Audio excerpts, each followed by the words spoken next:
What's up, people? Here with this 96 GT freestyle. Found it in my brother's backyard, rotting away. Missing mostly all the parts. Those forks are off a dyno, so we're gonna get some GT forks here. GT handlebars, pretty much GT everything. So it's gonna be a process trying to find all these parts for it, but it's the new project. Ordered some stickers off of eBay. They'll be coming soon. So first thing I'm gonna do is remove the stickers, take off all the rust, and get it nice and clean and shiny.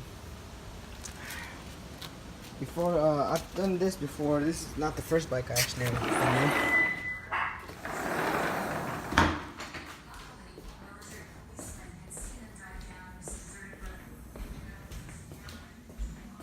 This is the red line. I've been working on this one. Started as just a rusted up frame. Got some new paint, new stickers on it. Still a work in progress, but we're getting there. So let's see how the GT comes out.